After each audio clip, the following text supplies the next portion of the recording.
जय श्री राम दोस्तों, मैं विष्णु प्रताप सिंह अपनी कंप्यूटर पाठशाला के इस YouTube चैनल पे आपका स्वागत करता हूं। दोस्तों, जैसा कि आपको पता है कि हमारे चैनल पे ओ लेवल के सिलेबस से रिलेटेड सारी courses plus programming languages computer की जो भी हैं वो लगभग सभी अवेलेबल हैं। जो नहीं है वो अवेलेबल करा दी जाएंगी। तो फ्रेंड्स, पाइथन प्रोग्रामिंग लैंग्वेज का ये वीडियो सीरीज हमारा चल रहा है और इसके अंदर हम ओ लेवल के सिलेबस का जो पाइथन है, ओ लेवल के सिलेबस में पाइथन कोर को रखा गया है, पाइथन एडवांस को नहीं रखा गया है। तो पाइथन कोर के अंतर्गत आने वाली यानी ओ लेवल के सिलेबस के अंतर्गत आने वाली पाइथन यानी कि थर्ड पेपर जो पाइथन प्रोग्रामिंग लैंग्वेज है उसके अंदर जो भी सिलेबस है वो पूरा का पूरा कवर करेंगे। जो भी फ्रेंड्स इस वीडियो को देख रहे हैं तो यकीन माने कि इसको अगर कायदे से वो कर लेते हैं और एक बुक का रेफरेंस ले लेते हैं पाइथन की, तो डेफिनेटली उनका ओ लेवल का पेपर क्लियर हो जाएगा। तो ओ लेवल का जो पाइथन का पेपर है क्लियर हो जाएगा। तो फ्रेंड्स, आइए ज़्यादा टाइम वेस्ट न करते हुए हम लोग आगे की तरफ बढ़ते हैं। फ्रेंड्स, ये हमारा पाइथन प्रोग्रामिंग लैंग्वेज का लेक्चर नंबर 10 है, जिसमें हम लोग डिस्कस करेंगे कॉन्स्टेंट्स एंड वेरिएबल्स को। तो फ्रेंड्स, आइए सबसे पहले हम कॉन्स्टेंट्स के बारे में डिस्कस करेंगे कि कॉन्स्टेंट्स क्या होता है। तो मैं एक चीज आपको बता दूं, वेरिएबल एंड कॉन्स्टेंट्स दोनों ही हमारे कंप्यूटर की मेमोरी में एलोकेट किया हुआ एक लोकेशन का नाम होता है। जैसे सपोज मान लीजिए कि ये आपका कंप्यूटर का मेमोरी है। मैं रफली एक स्केच कर देता हूँ, इससे आपको आइडिया लग जाएगा। जैसे कंप्यूटर की जो मेमोरी होती है वो हमारी इस तरह से छोटे छोटे सेल्स में डिवाइडेड होती है फ्रेंड्स। तो जब कोई भी वेरिएबल हम लोग डिक्लेयर करते हैं या कोई भी कांस्टेंट हम लोग डिक्लेयर करते हैं, जैसे मान लीजिए हमने ए नाम का एक वेरिएबल ले लिया और बी नाम का एक कांस्टेंट ले लिया। कांस्टेंट को डिक्लेयर करने के लिए एक बाकायदा कीवर्ड यूज होता है, हम आगे बताएंगे, डिस्कस करेंगे इस पे। तो ए आपका वेरिएबल है और बी आपका कांस्टेंट है। तो ये दोनों ही कंप्यूटर की मेमोरी में जाके अपने लिए एक स्पेस ऑक्युपाई कर लेंगे। फ्रेंड्स, अगर समझ में ना आया तो वीडियो को रिप्ले करके आप लोग दोबारा से देख सकते हैं, पॉज करके दो बार 3 बार देखिए। इस चीज को थोड़ा सा ध्यान से समझिए क्योंकि ये बहुत ही कॉन्सेप्चुअल चीज है। तो फ्रेंड्स, कंप्यूटर की मेमोरी में हमने डिक्लेयर किया ए को एज अ वेरिएबल। सपोज ये ए जो है इस लोकेशन पे आके अपना स्पेस ऑक्युपाई कर लिया और बी जो है ये हमारा इस लोकेशन पे आके अपना स्पेस ऑक्युपाई कर लिया। यानी इस ब्लॉक को बी ने ऑक्युपाई कर लिया फ्रेंड और इस ब्लॉक को ए ने ऑक्युपाई कर लिया। तो फ्रेंड, ए हमारा वेरिएबल है। वेरिएबल का मतलब होता है, यहाँ पे देखिए, वेरी प्लस एबल, यानी वेरी यानी चेंज, जिसकी वैल्यू हम चेंज कर सकें, एबल यानी एबिलिटी, योग्यता। तो फ्रेंड्स, जिस किसी भी मेमोरी लोकेशन की वैल्यू हम चेंज कर सकते हैं उसका जो नेम हमने दे रखा है वो नेम हमारा क्या कहलाता है, वेरिएबल कहलाता है। यानी ये लोकेशन जो है ये ए वेरिएबल के नाम से जाना जाएगा और इसके अंदर अगर हमने 10 स्टोर कर रखा है फ्रेंड्स, तो प्रोग्राम की रनिंग कंडीशन में इसकी वैल्यू हम बार बार चेंज कर सकते हैं। 10 को कट करके यहाँ पे हम 20 कर सकते हैं, 20 को जरूरत पड़ने पे कट करके यहाँ पे हम 25 कर सकते हैं, कुछ भी कर सकते हैं अपने अकॉर्डिंग। यानी ये ए क्या है, हमारा वेरिएबल है, तो इसकी वैल्यू प्रोग्राम की रनिंग कंडीशन में हम बार बार चेंज कर सकते हैं। यहीं पे अगर बी को, जैसे यहाँ पे बी है, बी को हमने कांस्टेंट डिक्लेयर किया है। कांस्टेंट का मतलब होता है फ्रेंड्स कि जिसमें कोई बदलाव ना किया जा सके, जो नियत है वही रहेगा।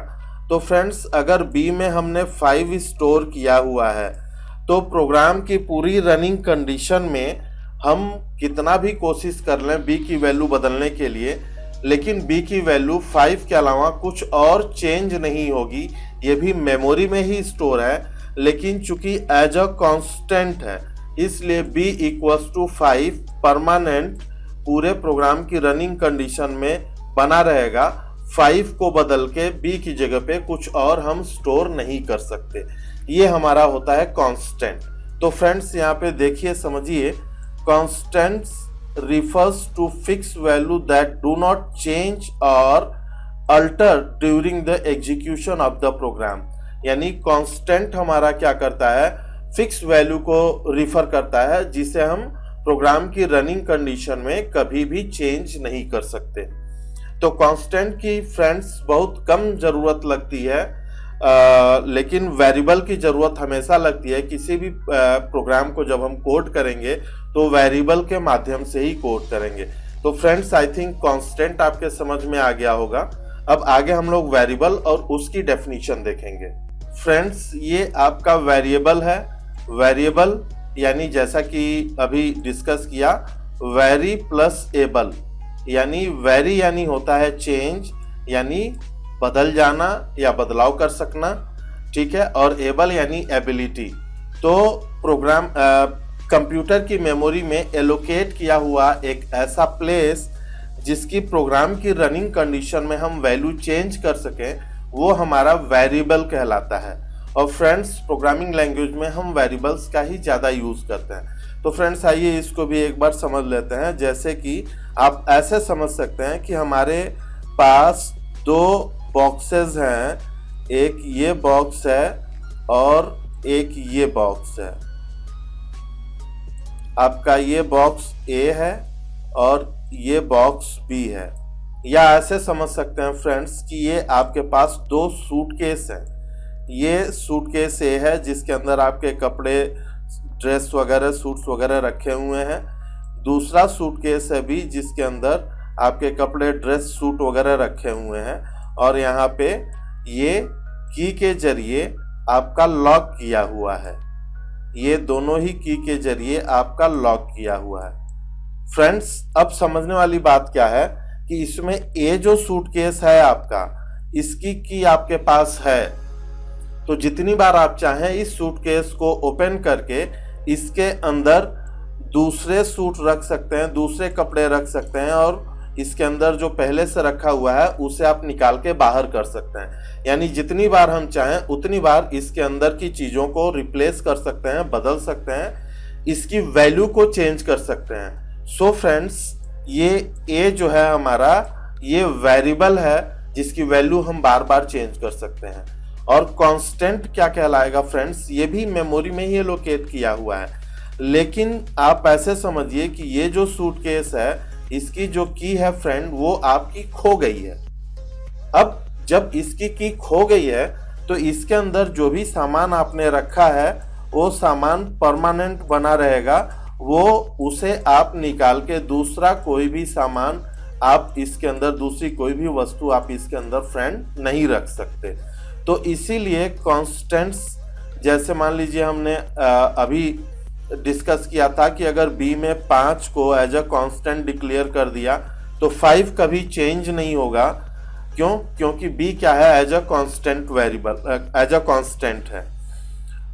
a क्या है, ये आपका वेरिएबल है। इसके अंदर अगर 10 है तो इसको हटा के जरूरत पड़ने पे हम 20 कर सकते हैं, इसको हटा के जरूरत पड़ने पे हम 22 कर सकते हैं, इसको हटा के जरूरत पड़ने पे हम 30 कर सकते हैं। ये हमारा वेरिएबल है।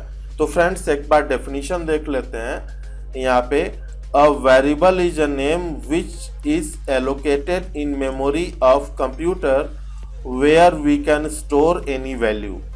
That value can change during the life cycle of the program. अब एग्जाम्पल के रूप में दिया गया है फ्रेंड्स कि वेरिएबल हम क्या क्या ले सकते हैं। वैसे तो वेरिएबल हम कुछ भी ले सकते हैं, ABCDEFGH, ठीक है, और कोई नेम भी ले सकते हैं। जैसे कि एवरेज कैलकुलेट करना है तो उसके लिए हमने एवरेज नाम का वेरिएबल ले लिया, हाइट कैलकुलेट करना है हाइट नाम का ले लिया, एज नाम का या टोटल नाम का वेरिएबल ले लिया। तो इस तरह से हम कोई भी वेरिएबल डिक्लेयर कर सकते हैं। तो फ्रेंड्स आई थिंक चीजें समझ में आ गई होंगी। अब आइए इसके बारे में थोड़ा सा और डिस्कस करते हैं कि डिक्लेयर कैसे करेंगे। फ्रेंड्स पाइथन प्रोग्रामिंग लैंग्वेज में एक बहुत ही जरूरी चीज हम बता दें आपको, जैसे कि यहाँ पे देखिए लिखा हुआ है, no variable declaration needed in Python language. Friend जैसे C++, जावा प्रोग्रामिंग लैंग्वेज अगर आप लोगों ने पढ़ी होगी या आप पढ़ेंगे तो उसमें एडवांस में वेरिएबल को डिक्लेयर करना होता है, आपको कंपाइलर को बताना होता है या इंटरप्रेटर को बताना होता है कि आप कौन कौन सा वेरिएबल अपने प्रोग्राम में यूज करेंगे और उनके नाम क्या होंगे। लेकिन फ्रेंड्स, पाइथन प्रोग्रामिंग लैंग्वेज में आपको पहले से वेरिएबल डिक्लेयर करने की जरूरत नहीं होती है। इसमें डायनेमिकली वेरिएबल डिक्लेयर होते हैं। इसमें जहां पे आपको किसी भी वैल्यू को स्टोर करने की जरूरत है प्रोग्राम के किसी भी सेक्शन पे, किसी भी स्टेप में, वहीं पे डायरेक्ट आप एक वेरिएबल लेंगे और उसमें जो भी वैल्यू डालनी है वो वैल्यू असाइन कर देंगे और वो एक्सेप्टेबल होगा इंटरप्रेटर के जरिए। Friends, Python is a interpreted language, starting में हमने डिस्कस किया था। When assign a value in any variable, then variable automatic convert it in appropriate data type। तो फ्रेंड्स, ये देखिए डेटा टाइप है। डेटा टाइप को हम लोग नेक्स्ट लेक्चर में डिस्कस करेंगे कि डेटा टाइप क्या होता है। Friends, data type is a very important thing for the programming language.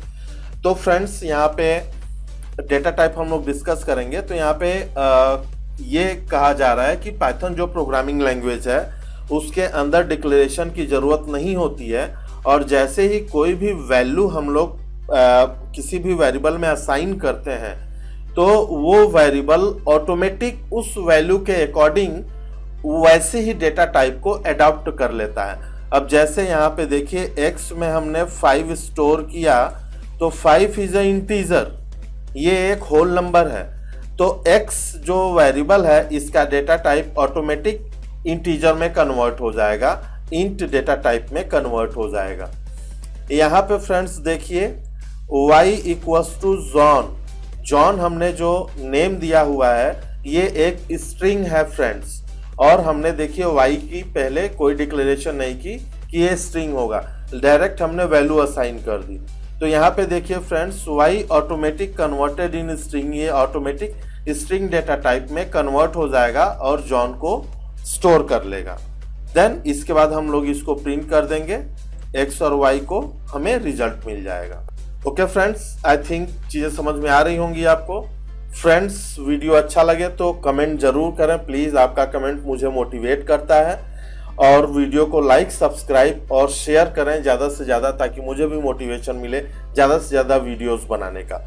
तो फ्रेंड्स, चलिए आगे देखते हैं। वेरिएबल डिक्लेयर करने के लिए कुछ रूल्स दिए गए हैं कि वेरिएबल हम किस तरह से डिक्लेयर कर सकते हैं। तो यहाँ पे देखिए लिखा हुआ है a variable can have a short name, यानी वेरिएबल का शॉर्ट नेम रख सकते हैं, जैसे कि x और y, या डिस्क्रिप्टिव नेम भी रख सकते हैं, जैसे कि मैंने बताया था एज रख सकते हैं, ठीक है। कार नेम करके कोई किसी कार का नेम रख सकते हैं, टोटल वॉल्यूम करके टोटल वॉल्यूम रख सकते हैं। नेक्स्ट है friends, rules for Python variable. A variable name must start with a letter और द अंडरस्कोर कैरेक्टर। फ्रेंड्स, एक चीज जरूर ध्यान रखिएगा कि वेरिएबल का जो नेम होगा, कभी कभी क्वेश्चन पेपर में आपका आता है कि वेरिएबल डिक्लेयर किया रहेगा ऐसे, यहाँ पे 1 लिखा रहेगा और यहाँ पे लिखा रहेगा नम, यानी कि पहला नंबर। तो फ्रेंड, ये गलत है। कभी भी नंबर न्यूमेरिक वैल्यू से वेरिएबल की स्टार्टिंग नहीं होती है।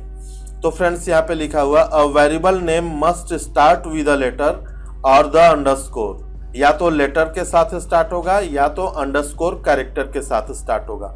Variable name can not start with a number, ये देखिए फ्रेंड्स, वेरिएबल नेम कभी भी नंबर से स्टार्ट नहीं होगा। अ variable name can only contain alpha numeric characters and underscore. Friends, जो वेरिएबल होता है वो अल्फा न्यूमेरिक कैरेक्टर और अंडरस्कोर को एक्सेप्ट करता है। इसके अलावा जैसे डैश, यहाँ पे देखिए A to Z and 0 to 9 को एक्सेप्ट करेगा, लेकिन 0 to 9 अगर हम अल्फाबेट के बाद लगाएंगे तब वो एक्सेप्ट होगा, और अंडरस्कोर को एक्सेप्ट होगा।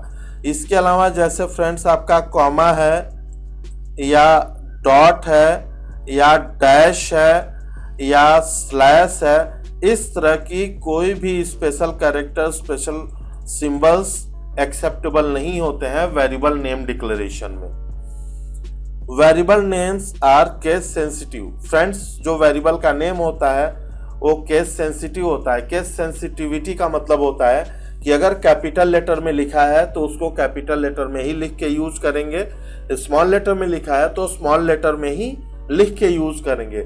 अगर जैसे सपोज आपने एज नाम का वेरिएबल लेना है, आपने ऐसे एज स्मॉल लेटर में डिक्लेयर किया, एक कैपिटल एज आपने अलग तरीके से डिक्लेयर किया, और AGE एक आपने तीनों कैपिटल लेटर में डिक्लेयर किया, तो फ्रेंड्स ये तीनों ही अलग अलग वेरिएबल माने जाएंगे। ये तीनों जैसे आपने स्मॉल लेटर में एज लिखा है और इसमें कोई वैल्यू दी है और ये लिख के अगर आप यूज करना चाहेंगे तो ये इसको यूज नहीं करेगा। कॉन्सेप्ट क्लियर हो रहा है फ्रेंड्स? आई थिंक समझ में आ रहा होगा। तो कैपिटल लेटर या स्मॉल लेटर को मद्देनजर रखते हुए ही हमें वेरिएबल्स को डिक्लेयर करना है।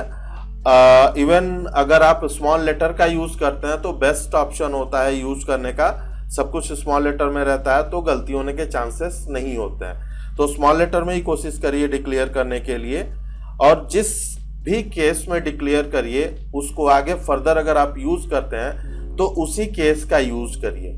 आई थिंक फ्रेंड्स समझ में आ गया होगा।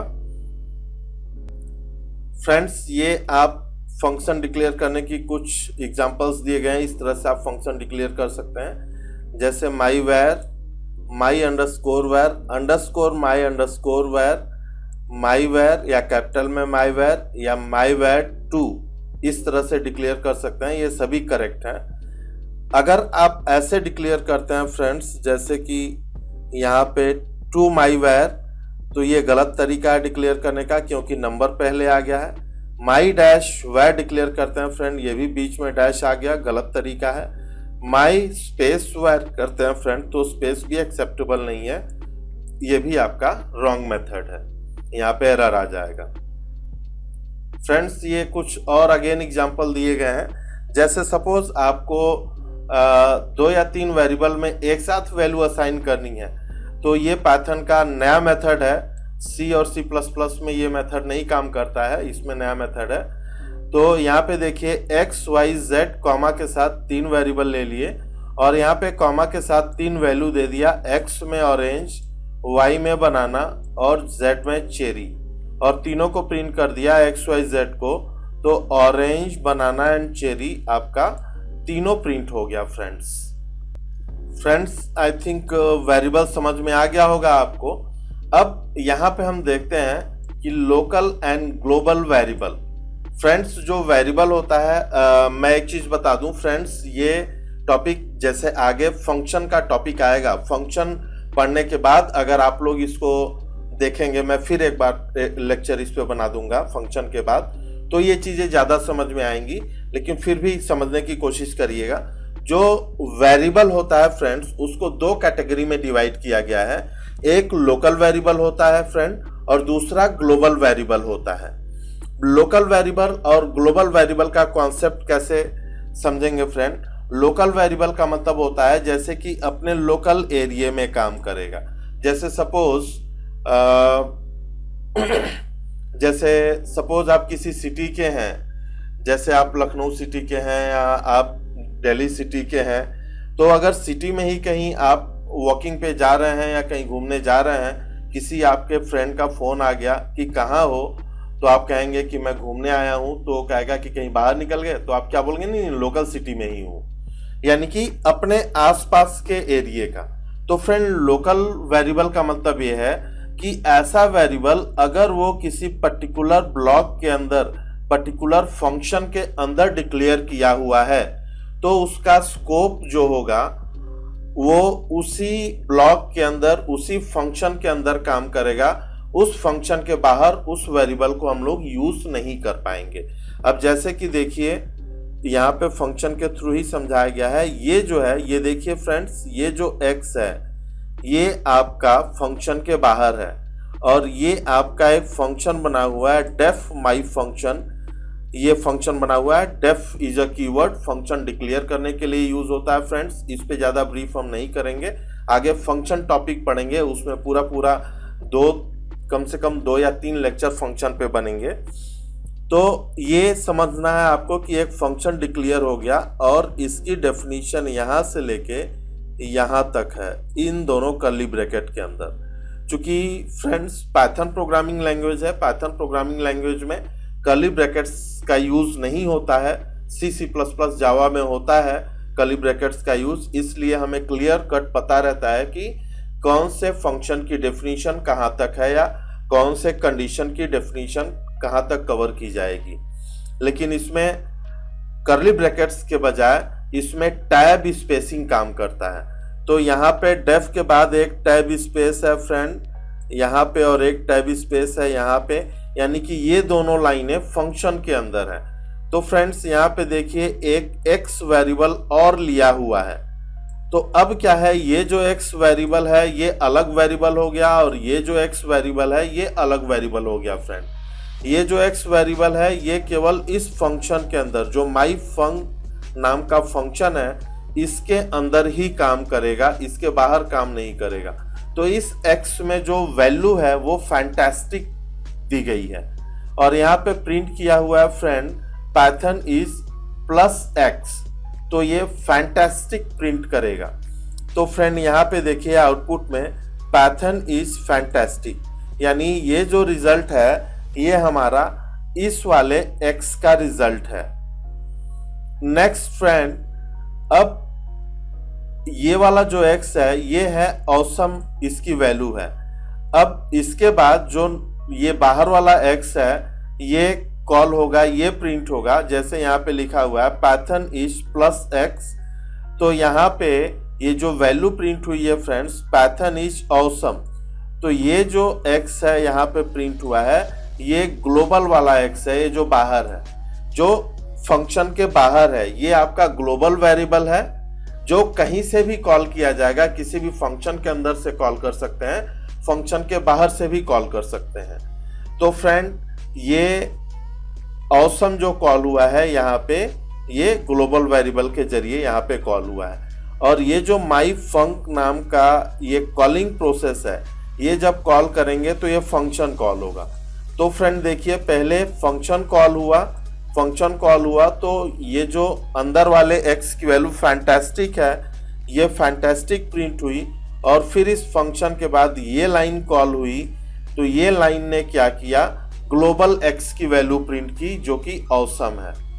तो फ्रेंड्स वेरिएबल आपके दो प्रकार के होते हैं, local variable and global variable. अब क्लियर कट एक लाइन में समझेंगे आप, एक लाइन में क्या समझेंगे कि किसी भी पर्टिकुलर फंक्शन के अंदर अगर कोई वेरिएबल डिक्लेयर है तो उसका स्कोप उसी फंक्शन के अंदर काम करेगा, उसके बाहर वो यूज नहीं हो सकता, इसलिए उसको लोकल वेरिएबल कहेंगे। और ऐसा वेरिएबल जो किसी भी फंक्शन के अंदर डिक्लेयर नहीं है, बिल्कुल बाहर आउटसाइड ऑफ फंक्शन डिक्लेयर्ड है, जैसे कि ये देखिए फंक्शन के बिल्कुल बाहर डिक्लेयर है, उसे हम फंक्शन के अंदर से भी कॉल कर सकते हैं और उसे हम फंक्शन के बाहर से भी कॉल कर सकते हैं। उसका स्कोप जो है वो ग्लोबल स्कोप है, वो जो वेरिएबल है वो पूरे प्रोग्राम की लाइफ साइकिल के दौरान एक्टिव रहेगा, वो डिस्ट्रॉय नहीं होगा। लेकिन जो फंक्शन के अंदर वेरिएबल है फ्रेंड, ये फंक्शन के क्लोज्ड होते ही, फंक्शन के फिनिश होते ही वेरिएबल डिस्ट्रॉय हो जाएगा। I think friends local and global variable चीज समझ में आ गई होगी। अगर नहीं आई है तो आगे फंक्शंस जब आप पढ़ेंगे तो ये चीजें और क्लियर हो जाएंगी।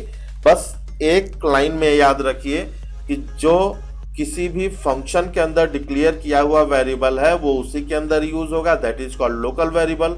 और जो किसी भी फंक्शन के अंदर नहीं है, आउटसाइड ऑफ फंक्शन है, वो फंक्शन के अंदर से भी कॉल होगा, फंक्शन के बाहर से भी कॉल होगा, that is called global variable. Friends global variable को डिक्लेयर करने के लिए जैसे हमने बोला था कि फंक्शन के बाहर, जैसे सपोज आपका ये फंक्शन है, ये पूरा का पूरा इतना फंक्शन है और ये फंक्शन कॉल है और ये प्रिंट किया हुआ है, ये चूंकि लाइन चेंज हो गया है पता नहीं कैसे, कोई बात नहीं, ये प्रिंट किया हुआ है, ये सिंगल लाइन में प्रिंट के आगे ही है ये, ठीक है फ्रेंड।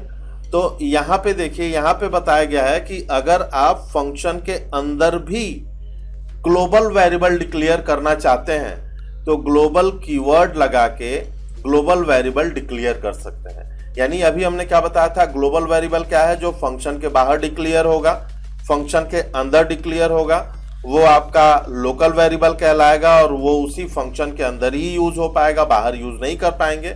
लेकिन एक ग्लोबल कीवर्ड का कॉन्सेप्ट है पाइथन प्रोग्रामिंग लैंग्वेज के अंदर। इस ग्लोबल कीवर्ड के हेल्प से किसी भी फंक्शन के अंदर अगर आप कोई वेरिएबल डिक्लेयर कर रहे हैं फ्रेंड, और उसे एज अ ग्लोबली यूज करना है, किसी दूसरे फंक्शन में या फंक्शन के बाहर यूज करना है, तो ग्लोबल कीवर्ड का यूज कर सकते हैं। जैसे कि यहाँ पे देखिए डेफ माई फंक नाम का एक फंक्शन डिक्लेयर है फ्रेंड। यहाँ पे global x global keyword use किया, ये इनबिल्ट कीवर्ड है, और एक्स नाम का वेरिएबल हमने इसको ग्लोबल बना दिया। अब एक्स में मैंने वैल्यू दे दी, एक्स में फैंटास्टिक वैल्यू दे दी। अब हमने यहां से फंक्शन को कॉल किया फ्रेंड। अब जब फंक्शन को कॉल करेंगे तो क्या होगा, एक्स वेरिएबल डिक्लेयर होगा ग्लोबली और इसके अंदर फैंटास्टिक वैल्यू स्टोर हो जाएगी। देन इसके बाद हमने क्या किया, नॉर्मली प्रिंट कमांड यूज किया और एक्स की वैल्यू प्रिंट कर दी। तो फ्रेंड्स यहाँ पे प्रिंट हो गया पाइथन इज फैंटास्टिक। क्यों प्रिंट हुआ, क्योंकि एक्स में फैंटास्टिक स्टोर हो चुका है यहां से जब हमने फंक्शन कॉल किया। अब चूंकि ग्लोबल एक्स ग्लोबल वेरिएबल है इसलिए यहां से कॉल भी हो पा रहा है, फंक्शन के बाहर से कॉल हो पा रहा है। तो I think friends global keyword का भी यूज आप लोगों को समझ में आ गया होगा। तो फ्रेंड्स आज की क्लास यहीं पे रखेंगे इस लेक्चर को। फ्रेंड्स नेक्स्ट वीडियो में मिलते हैं डेटा टाइप के साथ। डेटा टाइप क्या होता है, डेटा टाइप क्यों यूज करते हैं, उसका बहुत ही बड़ा कॉन्सेप्ट होता है फ्रेंड्स। और विदाउट डेटा टाइप कोई भी मेमोरी में चीज हम स्टोर नहीं कर सकते, कोई भी वैल्यू स्टोर नहीं कर सकते। तो डेटा टाइप के बारे में हम लोग पूरी इंफॉर्मेशन लेंगे, पूरी जानकारी लेंगे। फ्रेंड्स वीडियो अच्छा लगे तो लाइक सब्सक्राइब और शेयर जरूर करें। जय Shri Ram, thank you very much. मिलते हैं नेक्स्ट वीडियो में।